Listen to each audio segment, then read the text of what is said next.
something must be wrong with my brain. Saw an old movie where there's a guy who was a junkie, right? And he needed help. But they said, no, the cops came and arrested him because he was a junkie. Today, you wouldn't do that. You would say the person needs help. They need, right. Even if that person had robbed somebody, that person needs treatment.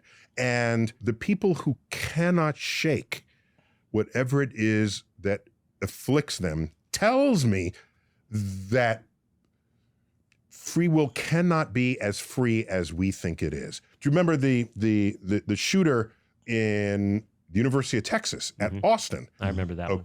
Yeah. There's a movie they made out of it called The Tower, where he left a note saying, I just want to kill people. Something must be wrong with my brain.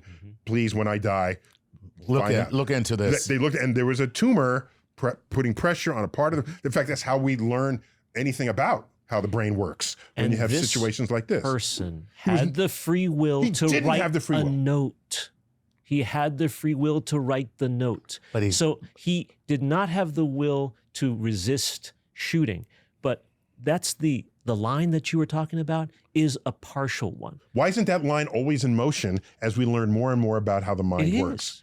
It is. Okay, so then maybe it's a line of convenience today, but tomorrow we're going to find out, oh my gosh, that person has no real free control over their behavior, over their personality, over their tendencies, over their treatment of others. The line you describe, I hope, is in fact that perimeter of ignorance which we slowly are moving toward and moving so that we do understand what the true nature of free will is.